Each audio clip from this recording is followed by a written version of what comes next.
You ever had one of those mornings where you wake up, stretch, and think, today's gonna be great? Then, you step outside and find 3 massive trucks blocking your garage.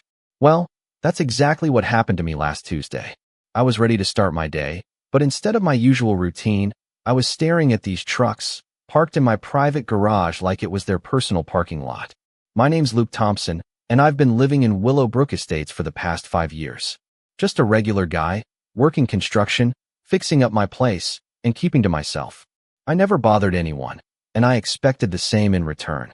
But that wasn't the case with Brenda White, the HOA president, and let me tell you, she doesn't exactly fit the mold of a good neighbor.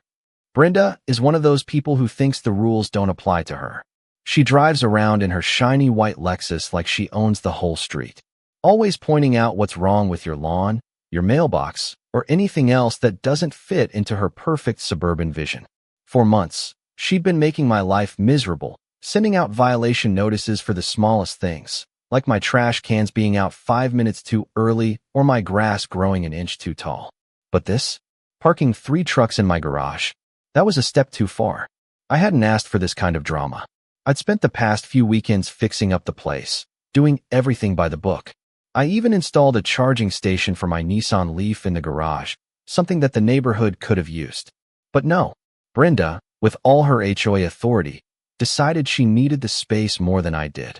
It was bold, it was outrageous, and frankly, it was irritating. I walked over to the trucks and knocked on the door of the nearest one. No answer, just the sound of an engine idling in the distance. I looked over at Brenda's house, but she wasn't there either. Of course, she wasn't. She didn't need to be. She had a habit of doing things behind the scenes, trying to hide her actions under a veil of community service. But I knew better. She wasn't doing this for the community. She was doing this because she could. And that's where I decided it was time to act. I didn't get to where I am by sitting back and letting people walk all over me. I've dealt with worse situations, jobs where every minute counted, every decision was critical. Brenda thought she could intimidate me, bully me into submission with her HOA rules and regulations. But she didn't know who she was messing with. I wasn't going to just let this slide. I wasn't going to play by her rules. I was about to make sure she learned exactly who the real authority was around here. I locked the door to my garage, stood there for a second, and just looked at those trucks. Then I pulled out my phone and dialed the one person I knew could fix this. The sheriff. If Brenda thought she could get away with this, she was about to find out what happens when you mess with the wrong guy. And it wasn't going to be pretty. No, it was going to be something far more satisfying than she could ever imagine. I could hear the engine roar of Brenda's Lexus as she drove off, no doubt feeling like she had won another round. But what she didn't know was that her actions had just set off a chain of events she wasn't prepared for. The sheriff was on his way, and I wasn't about to let her get away with using her so-called authority to walk all over me. I paced back and forth in front of the garage, my mind racing through what I was going to do next. I couldn't believe how far Brenda was willing to go to assert her control over the neighborhood. She was always pushing her weight around, acting like her position in the HOA gave her the right to decide what I could and couldn't do with my own property. But this time, she had crossed a line. I wasn't some passive homeowner who would just let things slide. I'd been in construction long enough to know how to handle difficult situations. I had the skills to fix things, build things, and, when the need arose, take down obstacles. And that's exactly what Brenda had become, an obstacle. As I waited for the sheriff to arrive, I thought about the months of harassment Brenda had put me through, the fines for things as trivial as the color of my mailbox or the length of my grass. She had made it her personal mission to make my life harder. And for what? Because she felt like it? Because she thought she could? No, this was about power. This was about her trying to make everyone around her conform to her idea of what was proper. But I wasn't about to let her win. I checked my watch. The sheriff should be here any minute. And when he arrived, I wasn't just going to let him handle it. I had a plan. I'd already taken the first step. I locked the garage door, making it impossible for Brenda or anyone else to get near the trucks. If she wanted to park her vehicles in my space, she was going to have to go through the proper channels, like any reasonable person would. And if she couldn't, well, that was her problem. I wasn't about to let her trample over my rights without consequence. The sheriff pulled up, and I waved him down. His eyes narrowed as he stepped out of his car and saw the situation. "What's going on here, Luke?" he asked, a hint of curiosity in his voice. "It's simple," I said, pointing toward the trucks. Brenda White decided it was okay to park 3 trucks in my garage without my permission. I've had enough of her using the HOA to make everyone's life miserable. She's overstepped her bounds, and I'm not going to let her get away with it anymore. The sheriff looked at the trucks, then back at me. He could see the frustration in my eyes, the genuine concern for my property. "All right," he said. "Let's go have a chat with Ms. White." We walked toward Brenda's house, and I could feel the tension in the air. I wasn't sure how she was going to react, but I knew this was my chance to finally put an end to her reign of terror. As we reached her door, I knocked firmly. The door opened, and there she stood, looking surprised to see us. "Luke," she said, her voice dripping with that familiar condescending tone. "What is this about?" "I'm busy, you know." The sheriff spoke first. "We've had a complaint about the trucks you parked in Mr. Thompson's garage. Care to explain?" Brenda's face turned a little red, and I could tell she was trying to figure out how to wiggle her way out of this one. "I don't know what you're talking about," she said, her voice now defensive. "Those trucks were just there for a minute. It's not a big deal." "It is a big deal," I said, stepping forward. "You don't get to take over my property and use it like it's yours. You want to park your truck somewhere, you follow the rules. You don't get to make up your own." The sheriff nodded.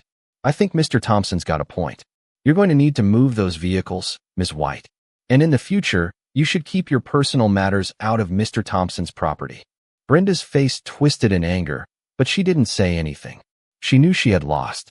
After a few tense moments, she turned and walked away, muttering under her breath. The sheriff looked at me and gave me a small nod. "Sometimes, you've got to stand up for yourself," he said. "You did the right thing, Luke." I watched as Brenda got into her car and drove off, the truck still parked in my garage. I had won, but more than that, I had made a stand.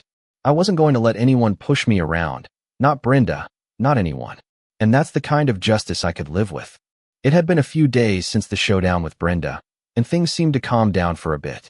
The trucks were gone, and my garage was finally mine again. But I knew this wasn't over. Not by a long shot.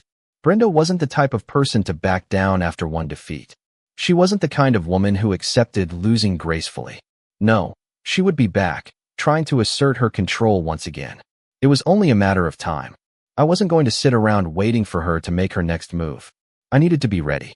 I spent the next few days working on some projects around the house, but my mind was always half on the lookout for any signs of Brenda making another move. I wasn't worried, but I was prepared. The sheriff had made it clear that if Brenda tried anything else, she'd be held accountable. But I knew I couldn't rely entirely on others to handle things. It was my property, my home, and I had to stand my ground. Then it happened. A few days later, I got a letter in the mail from the HOA. It was addressed to me, but when I opened it, I found that it was a formal complaint about my failure to comply with the HOA's rules. I read through it, my blood boiling with every word.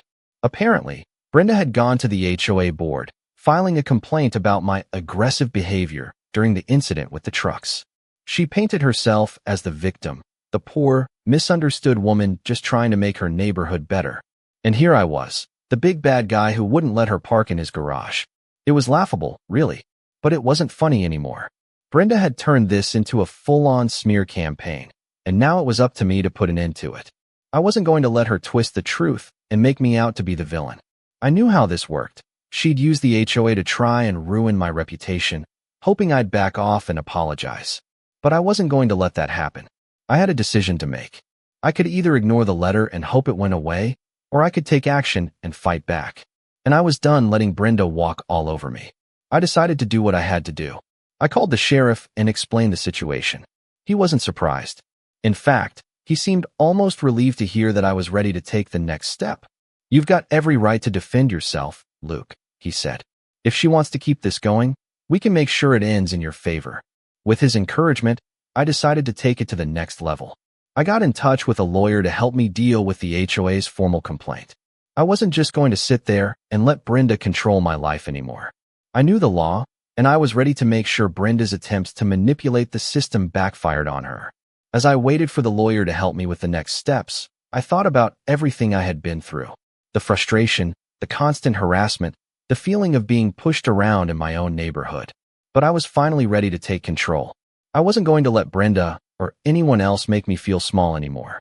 This was my home, my space, and no one was going to take that from me.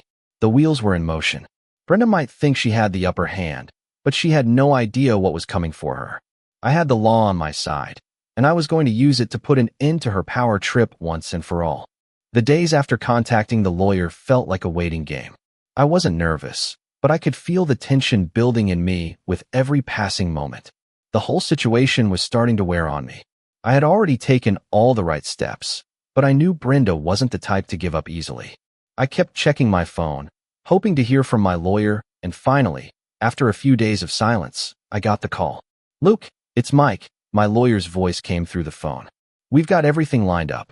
You're in the clear, but it's going to take a few more steps before Brenda and the HOA realize they're on the wrong side of this." That was the first bit of good news I'd heard in a while. I felt a weight lift off my shoulders. But I also knew this wasn't going to be easy. Brenda had been using the HOA as her personal playground for far too long, and she wasn't about to lose her power without a fight. The next few days were filled with meetings, phone calls, and strategy sessions with Mike. He was good at what he did, and I trusted him to handle the legal side of things while I focused on making sure Brenda couldn't just come up with another scheme. I stayed calm, but I had a plan in my mind. I wasn't about to let this drag on forever. The hearing was set.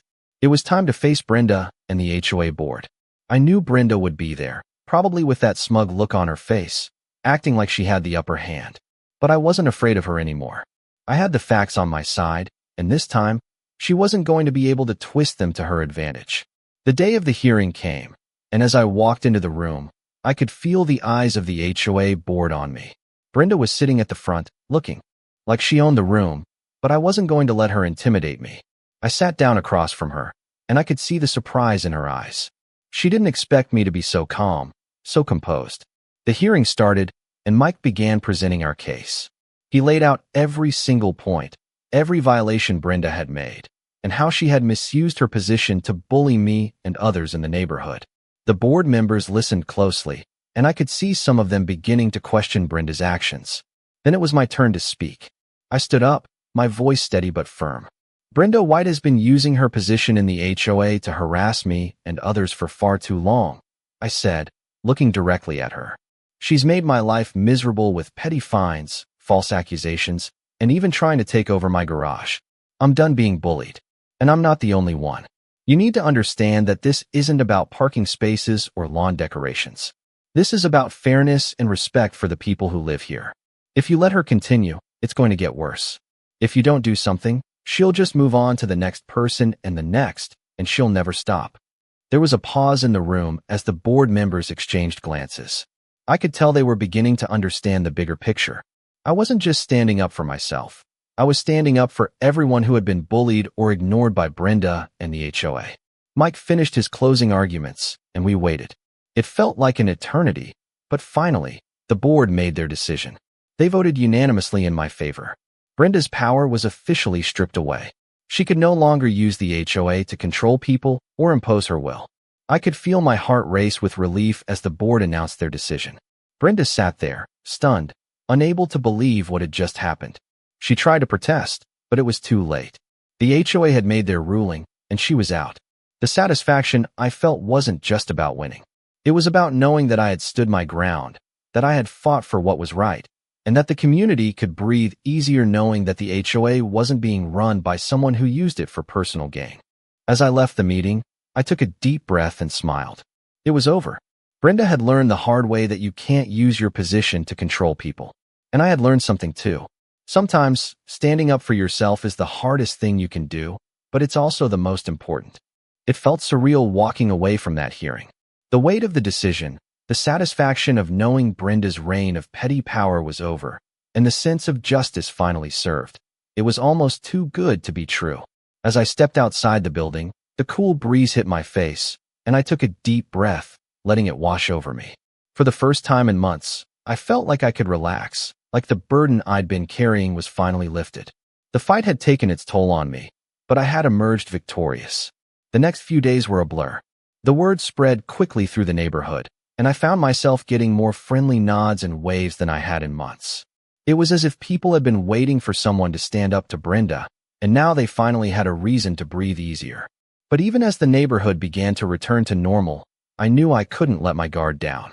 I kept my eyes open, stayed aware, and didn't let my sense of relief make me complacent. I didn't want to be caught off guard again. I had learned the hard way that Brenda was the kind of person who wouldn't give up easily, and I was pretty sure she wasn't going to quietly fade into the background after her defeat. Sure enough, a week later, I got a call from the sheriff.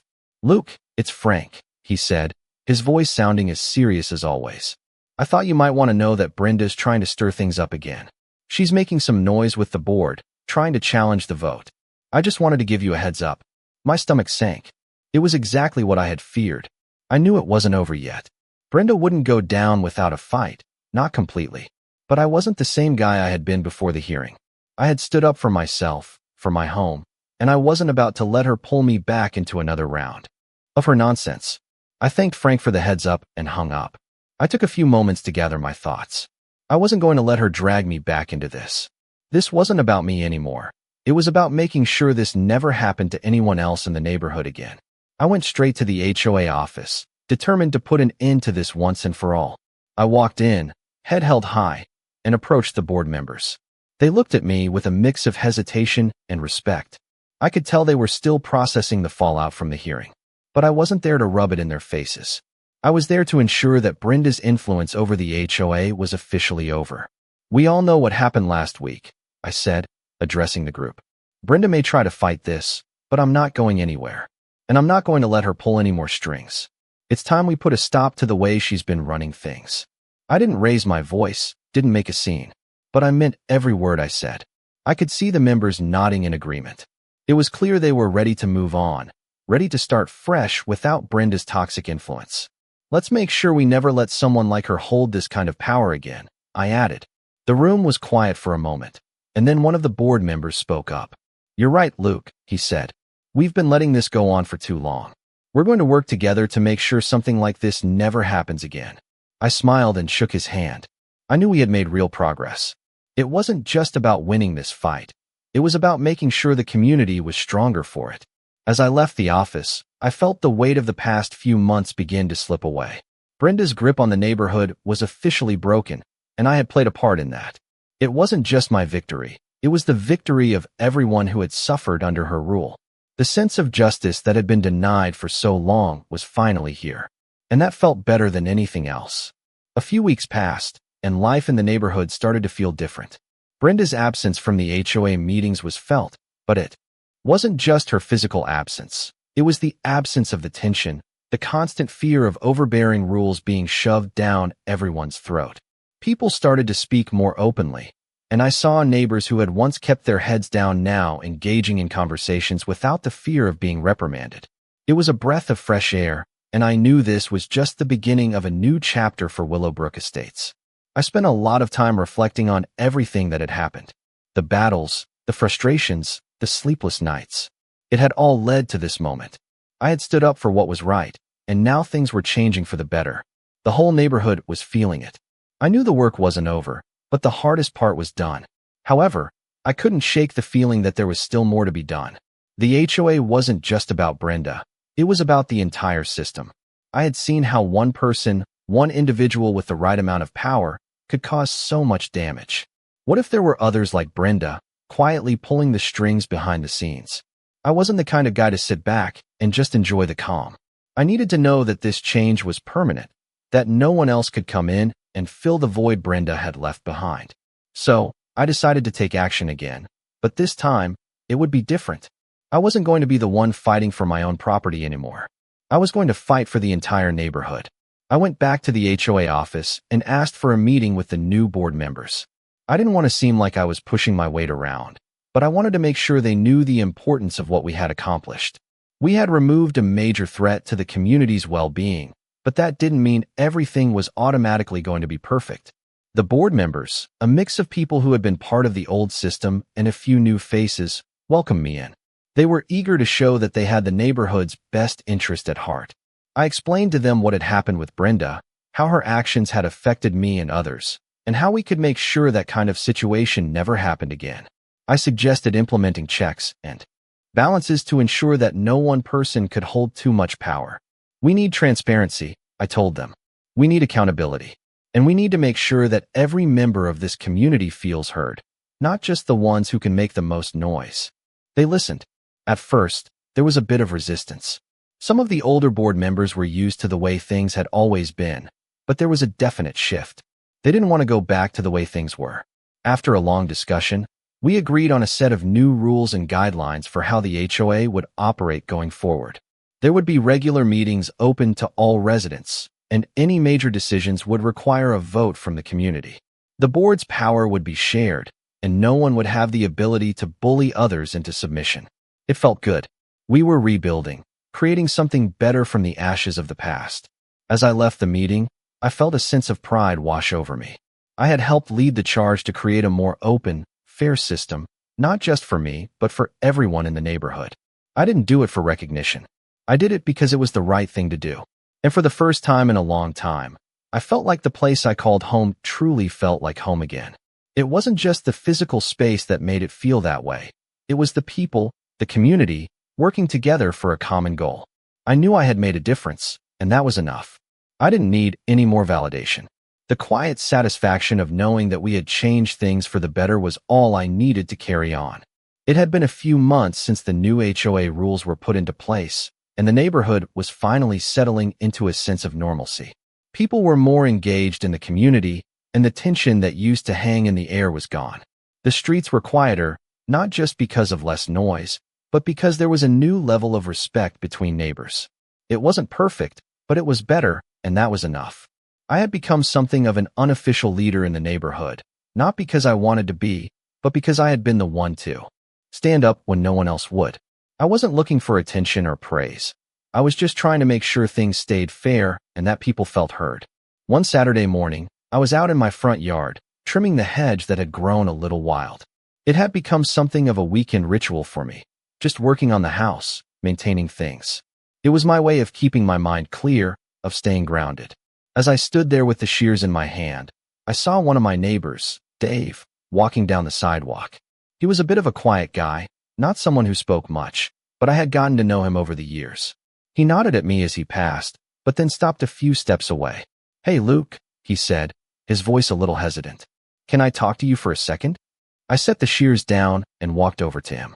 "Of course, what's up?" Dave looked around for a second, making sure no one else was around before he continued. "I just wanted to say thanks," he said, his voice low but sincere. "You've made a big difference here. Things are a lot better since the changes you made with the HOA. People are actually listening to each other now." I wasn't sure what to say at first. It felt strange to get that kind of praise. I wasn't in this for recognition, but hearing it from a neighbor who had seen the changes firsthand made it feel worth it. "I'm just glad things are calmer now," I said. I didn't do it for any recognition, just wanted to make sure everyone had a voice. Dave smiled. "Well, you did, and I think a lot of people appreciate that." There was a pause as we both stood there for a moment, just taking in the quiet of the neighborhood. "We've been through a lot, haven't we?" I said, more to myself than to him. "Yeah," Dave agreed. "But it's better now. People are actually starting to come together. I think the changes you made gave us all hope." His words stuck with me long after he had left.